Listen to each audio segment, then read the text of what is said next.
The Golden Circle has fast become a famous route in Iceland, showcasing some of the country's most iconic natural wonders. However, with thousands of visitors a year, is this popular route worth the hype? In this video, we show you our first-hand experience at every stop on the Golden Circle and highlight the best self-drive route which you can complete in one day from Reykjavik. We also include all Google Map locations to help you plan your perfect adventure in the land of ice and fire.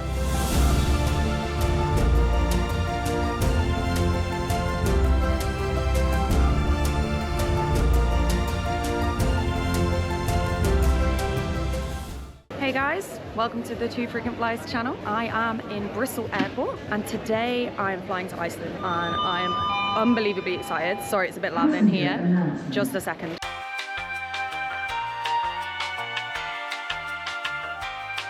I'm heading here today with my friend that I play basketball with, so we're straight into the action. It's just a quick 5-day stopover, so I cannot wait to take you guys with me. I'm going to show you all the amazing things from Iceland.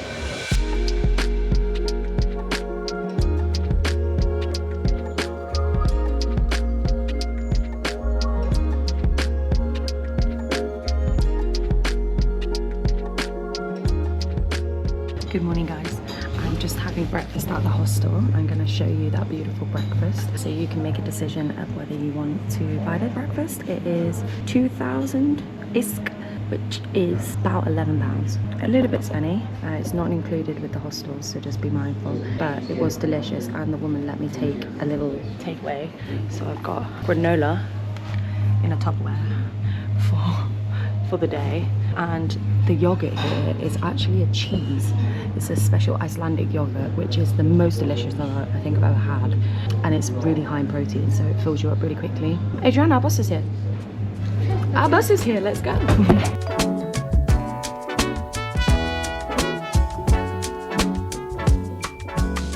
Today, it's very windy in Iceland, but we are doing the Golden Circle tour and we're also seeing Icelandic horses. So we've just stopped on the way to go grab some coffee because the first stop is Kerid Crater, which I'm really excited to see. There isn't any facilities there, so we're gonna have a quick pit stop and then we are going to the first stop of the day, and I'm gonna show you some of the amazing scenery and the landscape from the bus on the way. This is a small bus group tour. We actually paid for the Golden Circle tour, which I think was about £60, but we managed to get a free upgrade, which is incredible, to also see the farm. And it's now a small bus tour, so there's only 18 people on our van, whereas with the bigger ones I think there's like 59 people, so it's quite a big bus tour, but you're all going to the same places. So just a heads up, I will put links in the description below for the tour that we are doing today, which is the upgraded version, and the original tour we booked on. So depending on your budget you can make a choice on what you want to do, and hopefully today gives you an idea of whether you want to come on this tour. Okay, also the place we've just stopped is a stunning bakery. Have a look at this.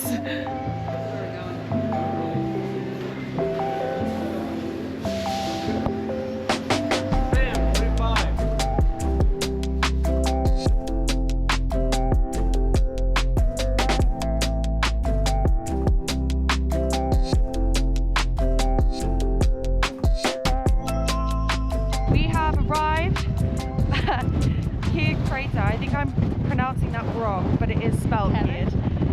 How is it? Kerið Crater. It's very windy, but it's very beautiful. We are here. Let me show you. Have a look at this.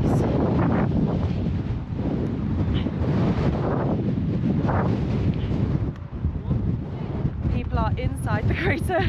It's frozen over. So the wind is blowing me. So I don't think Bumblebee's going to survive this wind. It's insane! It's so windy! It's actually kind of cool though. Look at Adrian! It's so windy! My goodness! We're walking around the crater though to see the other side. I'm going to show you how beautiful it is. Okay, we've had a break in the wind, which is actually really nice, and it's beautiful, even the other side of the crater. Look. I'm still very nervous to put up Bumblebee though, because the wind gusts are insane, like such strong wind. But look at this.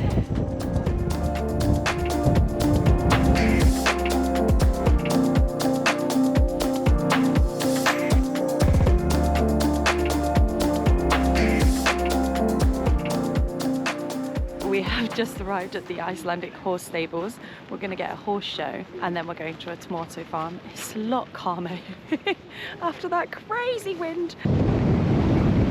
It's a lot more relaxed, which is good. The ground looks very frozen over where the horses go though. This is the bit that our complimentary free upgrade. So again, I will link both different options below, but this is the main difference between the two tours is going to be the horses and the tomatoes, and the fact we're in a bit of a smaller group, which is really nice. They've got complimentary coffee here. Winning. So yeah, I'll show you the whole tour and the horses. Let's go. I'm going to get a coffee.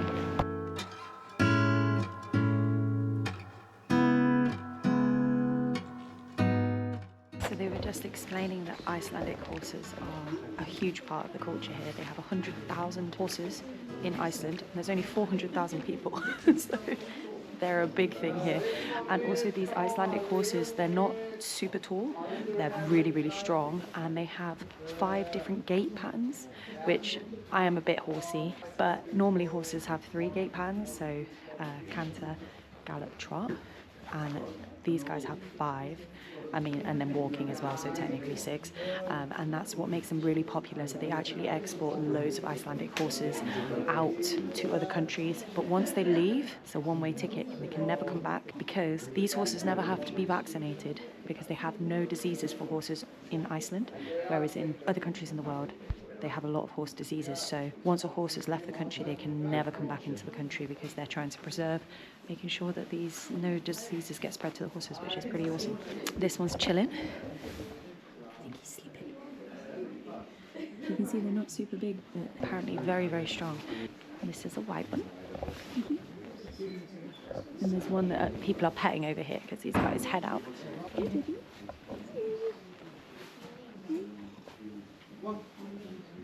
Hello, what's there?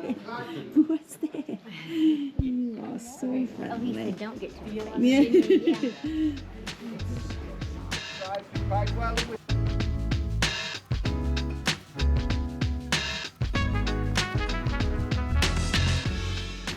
Þú kemur bara og við gefum hátíðskjöf og svo fyrir við í mat.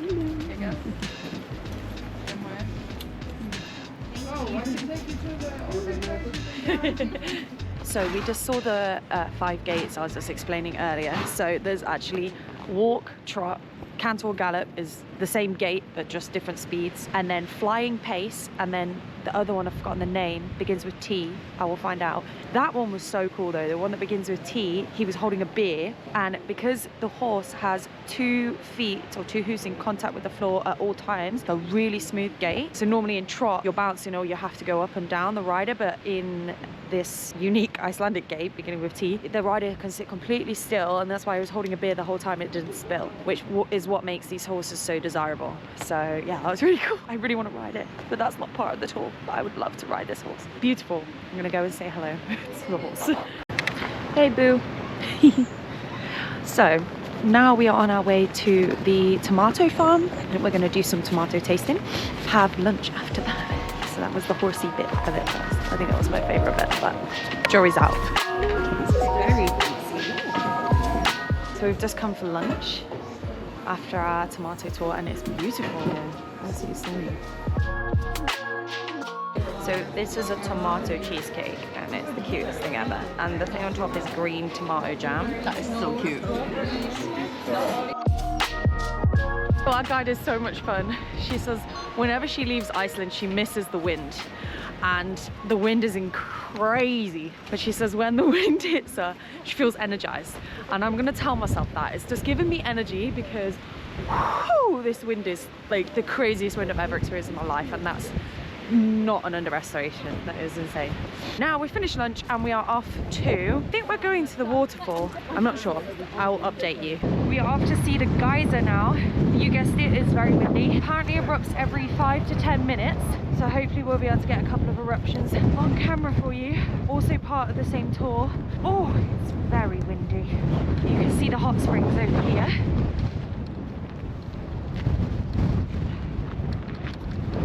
Idea not to go off the path because the water can be up to 80 degrees Celsius, so boiling. Yeah, don't test it with your fingers, guys. Don't go off the path. because the ground can fall away and your foot can drop in a hot spring. Fun fact, apparently that happened to Ed Sheeran, poor guy, and he burnt his foot.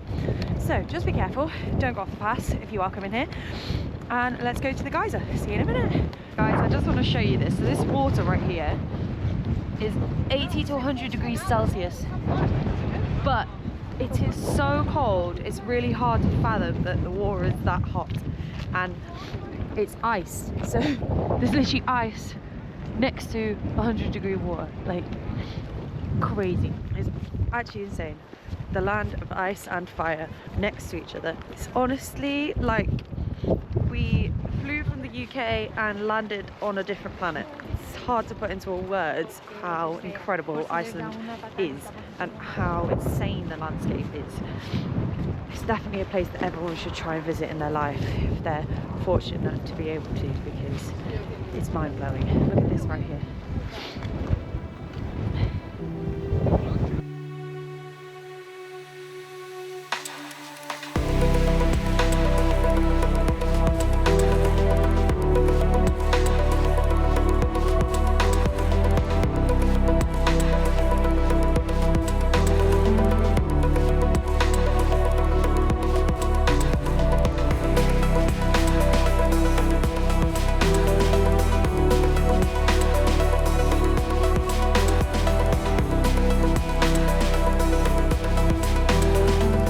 Guys, we are at Gullfoss Waterfall, well, the top of it. Over here, you can see a glacier in the distance.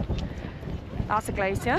It's apparently going to be even windier here, which I didn't think was possible, but you know, we are about to experience wind like we've never experienced wind before. So, Bumblebee will probably not be going for a fly. I don't know if you can hear me. The wind is so loud, but look at this. Unbelievable, so amazing. We're making our way down first. You can go to the top or to the bottom, and you can get closer to the waterfall when you go down. So we're going to go down first. It looks insane and it's so windy. Don't forget to take gloves. Oh, there's a break in the wind. Oh my goodness, my nose is running. This is the windiest wind that has ever winded.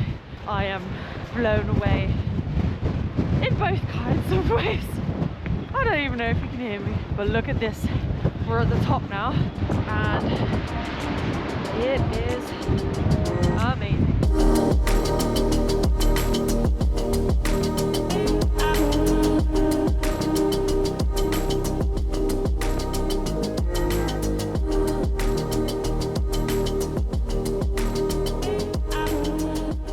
It was stunning, just the windy experience of my life.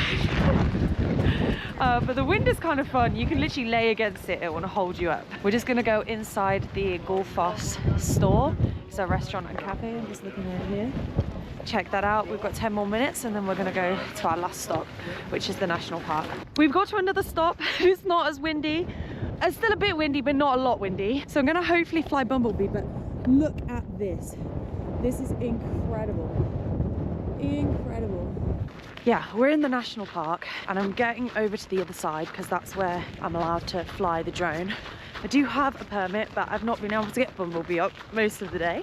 I'm hoping now the wind is calm enough for me to actually make use of the wonderful permit that we've got and get Bumblebee up to get some great drone footage. So fingers crossed, we're on the way.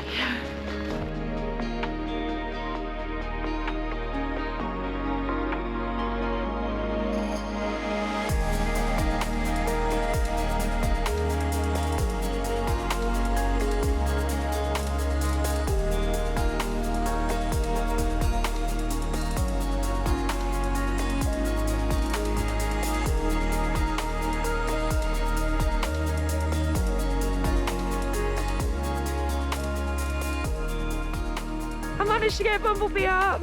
It's definitely calmer here and it was beautiful as expected from the sky. My hands are suffering because I cannot fly the drone in gloves. I will not trust myself, but it's stunning here. So this is the national park and it is either the first or the last stop of the Golden Circle tour, depending on which way round the circle you go.